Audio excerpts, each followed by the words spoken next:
감사합니다. 두 번째 시간에 들어와 주시니 감사합니다. 두 번째 시간의 제목은 배움, 학교가 달라지다 하는 내용을 진행하고자 합니다. 무슨 얘기인가요? 학교가 달라졌다고요? 정말 달라졌습니까?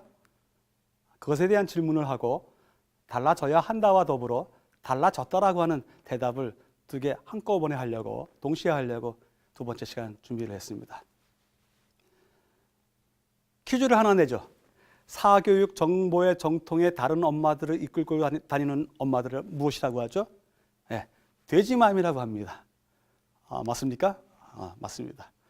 어린 돼지 새끼들을 끌고 가는 어미돼지처럼 그렇게 사교육 정보 하나를 확보해 놓은 것 때문에 다른 엄마들을 많이 끌고 다니는 엄마를 그렇게 표현합니다.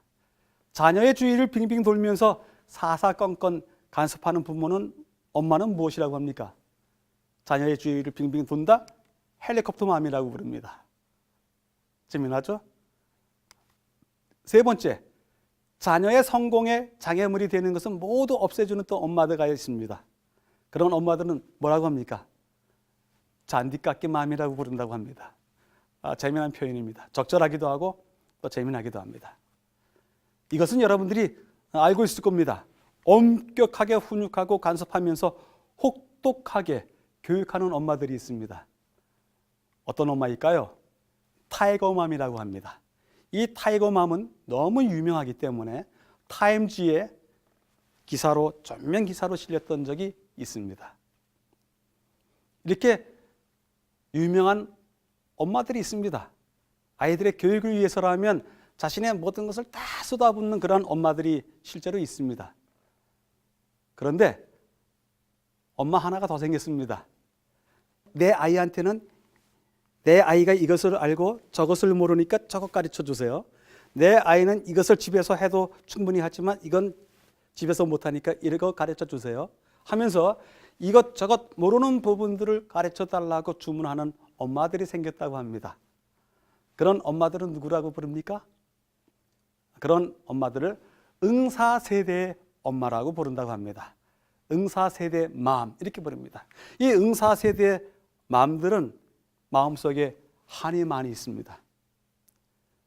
응답하라 1994년 1994년도에 대학을 입학했던 모든 신입생들은 그들이 졸업하던 해에 IMF가 났습니다.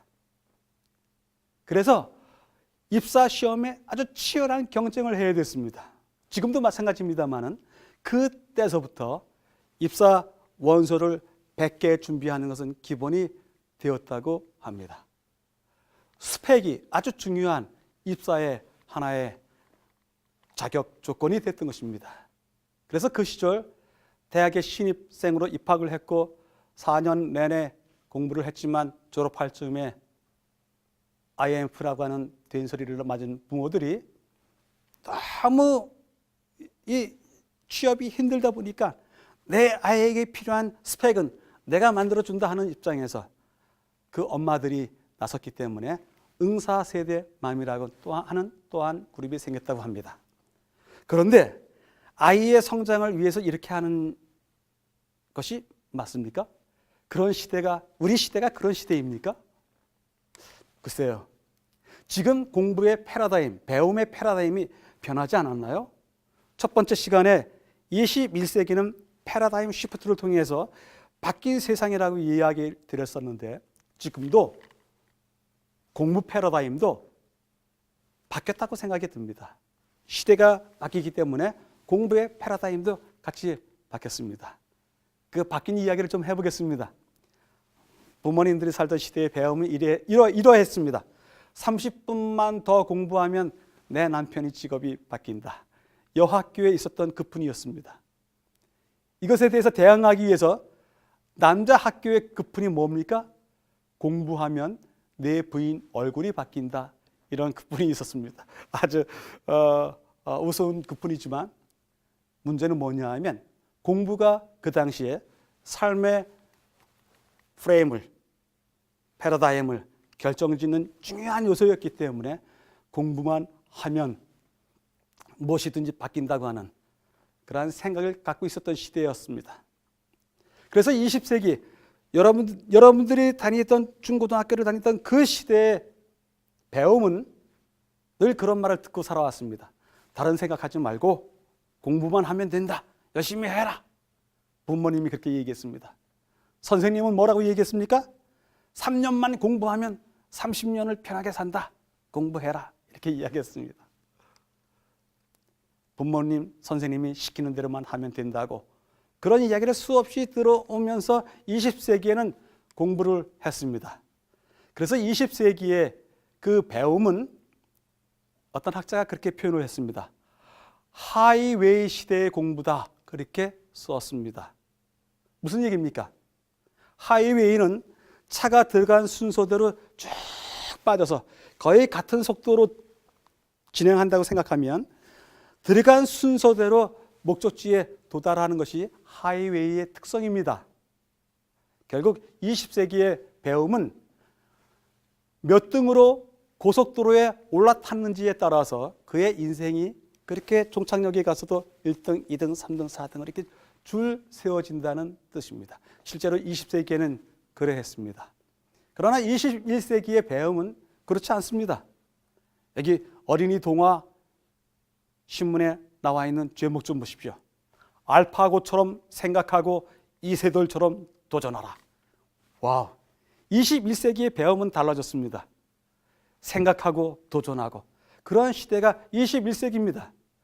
그래서 21세기는 오프로드의 시대이다 이야기를 합니다.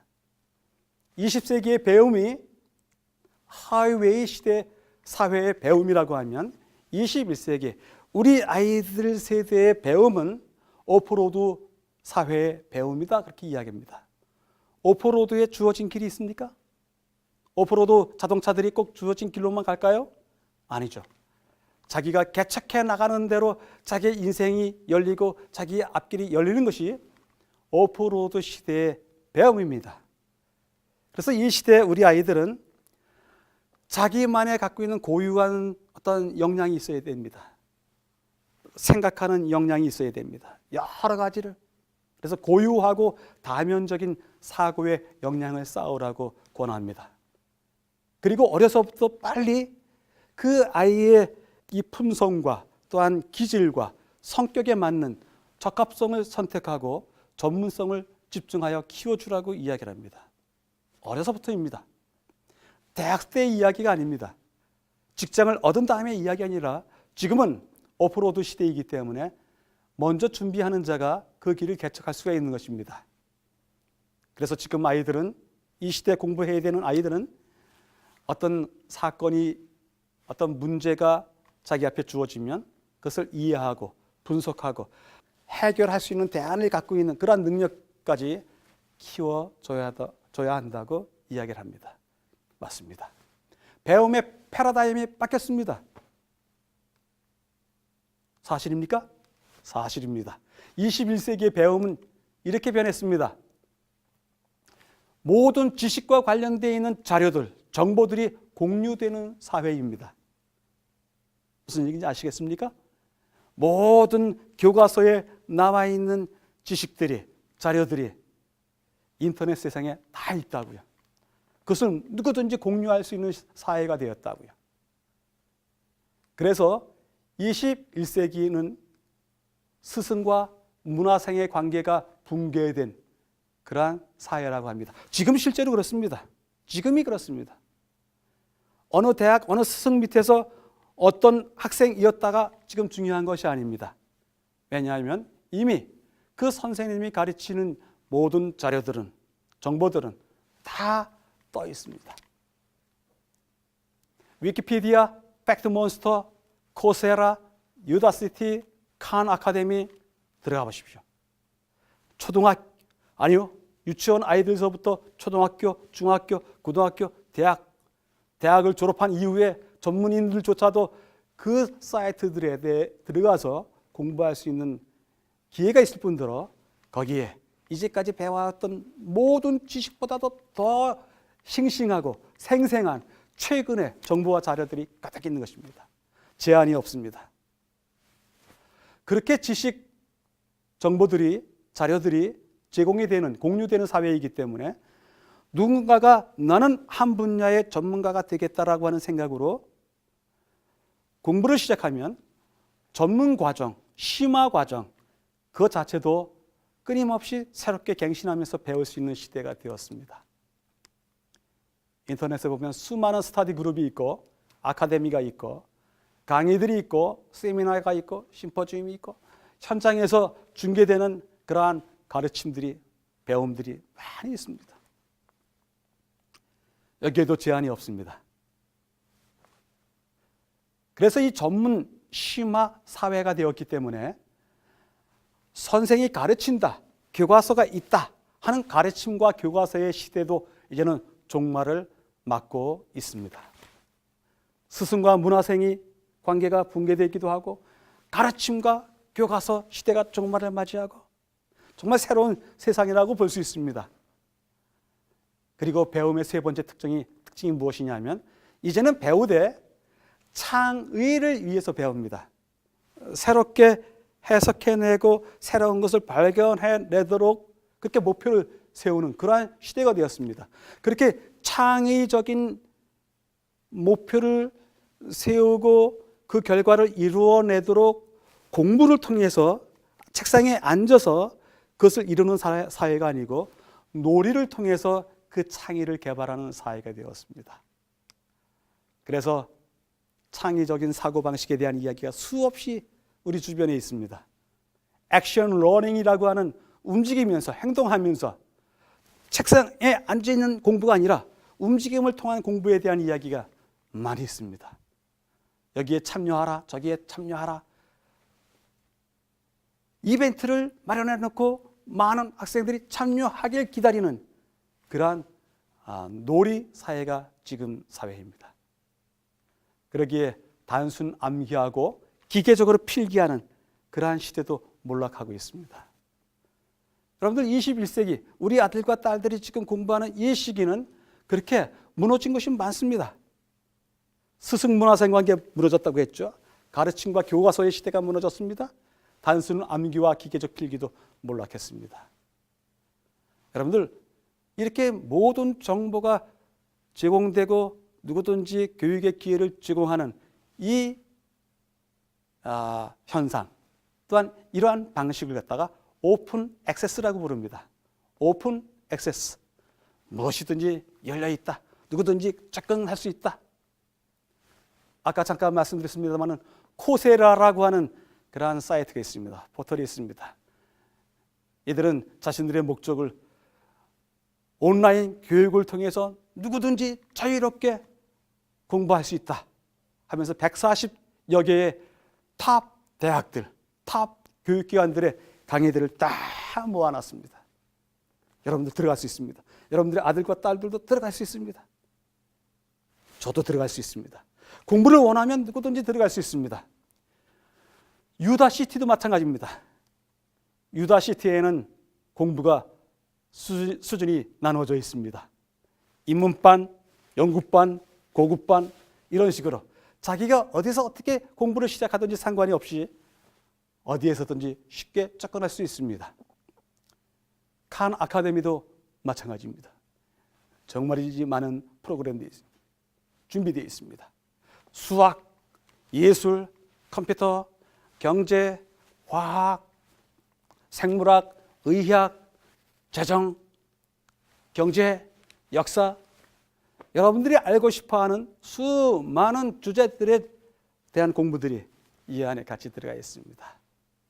에덱스라고 하는 사이트도 마찬가지입니다. 참으로 좋은 사이트입니다. 누구든지 들어갈 수 있습니다. 위키피디아 혹시 알고 계신지요? 아셔야 됩니다. 지금 아이들이 공부를 하고 숙제를 하려면 위키피디아가 기본이 될 수가 있습니다. 위키피디아에 들어가면 거기에는 세상의 모든 지식이 다 들어가 있다라고 할 정도로 전문적인 지식이 다 들어가 있습니다. 참으로 좋은 점은 위키피디아에 들어가 있는 글들의 내용들을 살펴보면 이 내용은 어디에서 나온다고 하는 각주도 꼭 포함되어 있습니다. 그러기 아주 전문적인 공부를 하기 좋은 백과사전입니다. 위키피디아 기억하십시오. 여러분들의 아들과 딸들이 그 아들, 딸들의 세대가 오면 위키피디아는 필수품이 됩니다. 그래서 여러 가지 오픈 액세스들이 준비되어 있는데 제가 보는 입장에서 가장 좋은 이 오픈 액세스 사이트는 무엇이냐 하면 사이언스 허브라고 하는 사이트입니다. 정말 좋습니다. 사이언스 허브라고 하는 제목의 주소를 가지고 있는데 이 사이트는 세계적으로 나오는 모든 학술 논문들이 있지 않습니까? 그 학술 논문들을 다 갖다 모아 놓은 곳입니다. 사실 못 사는 나라, 저개발 국가들, 미개발 국가들, 그들의 아들, 딸들이 공부하기 위해서 무슨 최신의 자료를 하나 보더라도 그것은 다 돈이 듭니다. 돈이 들기 때문에 최신 정보에 접할 수 있는 아주 비싼 수업료를 치를 수 있을 그런 만한 여백이 없는 것입니다. 여유가 없는 것입니다. 그런 것을 생각하고서 사이언스 허브가 세상에 나와 있는 모든 과학 그리고 문명을 이끌어가는 기술들에 대한 모든 최근 논문들을 다 모아놨습니다. 비록 문제점이 있습니다. 이 사이트 자체에 문제점이 있습니다만 그래도 이런 사이트가 준비되어 있습니다. 여러분들의 자제분이 지금 자녀들이 초등학생인 부모들은 잘 기억하십시오. 팩트 몬스터라고 하는 사이트가 있는데 이 사이트는 철저하게 초등학생들을 위해서 준비해 놓은 아주 대단한 사이트입니다. 캐릭터도 여기 몬스터 캐릭터가 나와서 그 과정 모두를 안내하고 또 이끌어주는 아주 재미난 사이트입니다. 꼭 필요합니다. 여러분들의 아이들이 자녀들이 새로운 학문, 최신의 학문 그리고 외국에 있는 아이들과 교류하면서 공부할 수 있는 사이트로서 이만한 사이트가 없습니다. 세상은 바로 이런 세상이 되었습니다. 그러기에 이러한 21세기의 배움의 패러다임 때문에 영재가 된 한 아이가 있습니다. 우리 시중 공중파 방송 중에서 한 방송국에서 늘 영재 발굴단이라고 하는 프로그램을 합니다. 거기에 어느 날 제목이 이렇게 나타났습니다. 엄청난 42개월 아이가 나타났다 하는 것입니다. 42개월짜리 아이인데 엄청난 아이가 나타난 것입니다. 42개월이면 몇 살입니까? 4살, 5살, 우리나라로 5살 아이입니다. 왜 엄청나냐? 이 아이가 5개 국어를 합니다. 일본어하고 러시아어, 아랍어, 영어, 프랑스어 5개국을 합니다. 정말 대단한 아이. 그럼 이 아이가 강남의 어떤 교육열이 높은 집안의 아이인가? 아닙니다. 이 아이는 시골에 살고 있는 아이입니다. 저 지방에 살고 있는 아이입니다. 부모들이 농사를 짓습니다. 근데 이 아이가 어떻게 5개 국어로 가득 찬 회화로 하루 종일 살아가는지, 전화를 또 그렇게 받는지, 또 그것을 좋아하는지 비밀을 그 발굴단에서 찾아가서 확인을 했습니다. 정말 5개 국어를 하는 것입니다.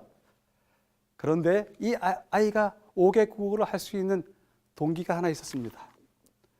어머니 아버지가 일터로 나가면서 이 아이가 하루 종일 노는 것이 할머니하고 같이 하루 종일 노는 것이 이 아이를 위해서도 그렇게 마땅하지 않고 이 아이의 시간이 무료하고 부모의 부담이 있었습니다. 그래서 부모님이 태블릿을 하나 사다 줬습니다. 아이가 태블릿을 가지고 만지고 놀기 시작했습니다.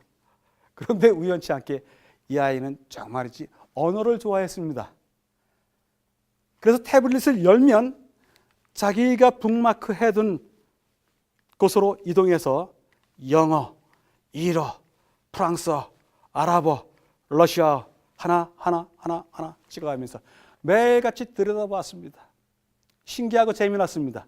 처음에는 글자 꼴 생긴 것부터 재미났고 신기했고 따라했고 재미났습니다.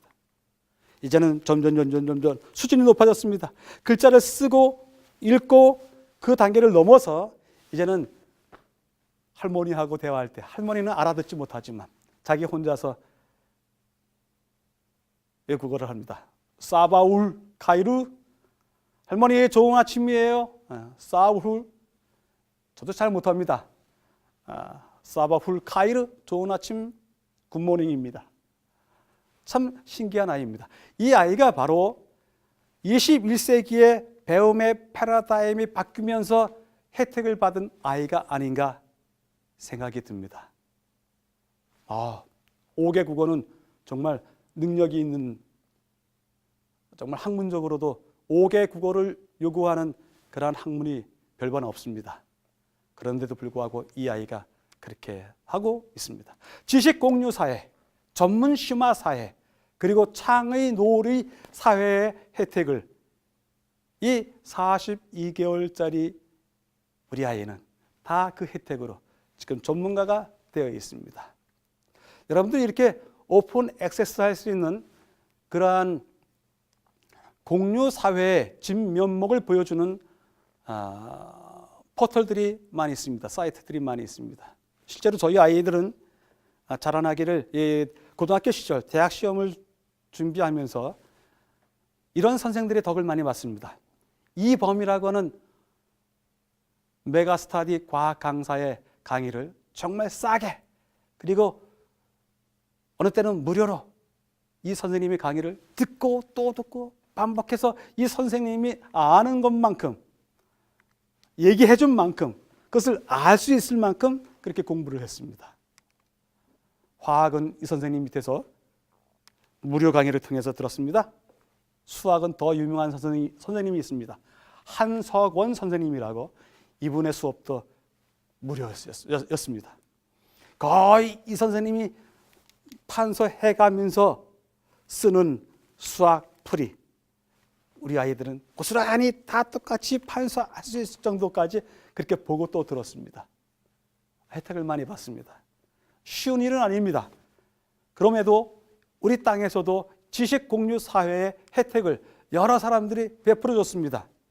김기훈 선생님이라고 해서, 이분은 영어 선생님인데 정말 영어 실력이 좋습니다.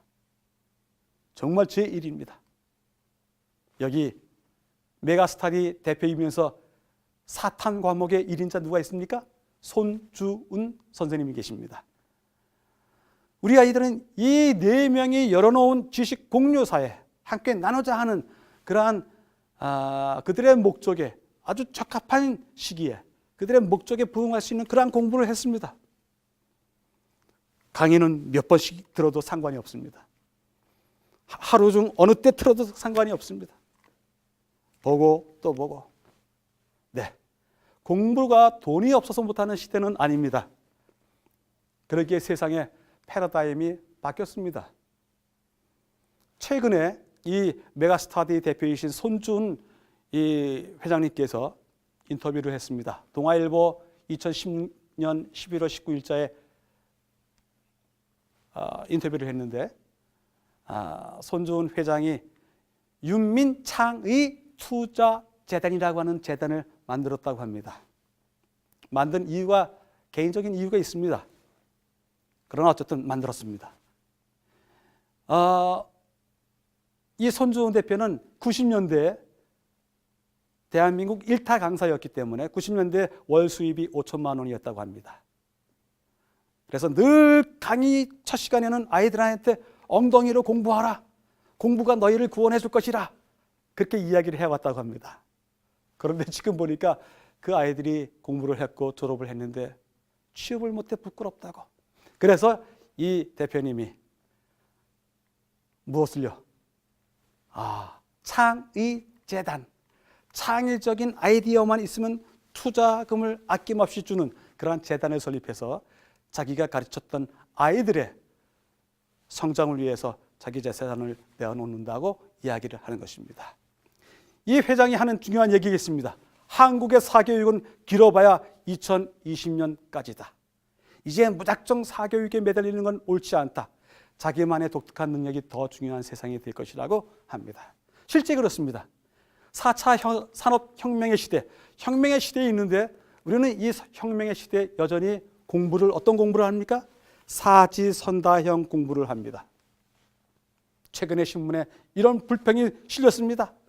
2017년 수능 국어 영역 45개 문항 중에서 25개는 다음 중 뭐뭐에 대한 설명으로 적절한 것은, 19개는 적절하지 않은 것은, 이런 시험 문제가 나왔습니다. 우리나라 공부는 우리 아이들에게 정답을 찍으라고, 정답을 골라내라고 하는 그러한 교육을 시킵니다. 이러한 교육으로는 21세기를 살아남을 수가 없는 것입니다. EBS 교재가 수능 시험의 하나의 기준으로 정해졌는데, EBS 교재는 고3을 문제 푸는 기계로 만들어 버렸습니다. 자, 우리 아이들이 정말 공부해야 될 공부는 어떤 공부여야 하겠습니까? 한두 가지 질문을 드리고 마치도록 하겠습니다.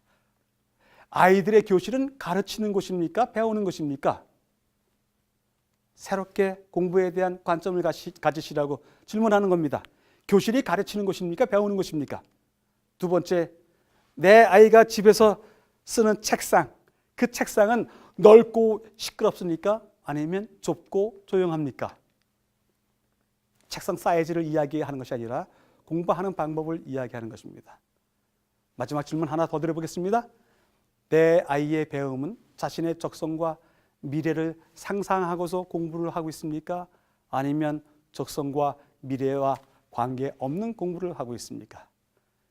우리 부모님들의 솔직한 대답을 듣고 싶습니다. 다음 시간에 다시 이 문제를 생각해 보도록 하겠습니다. 감사합니다.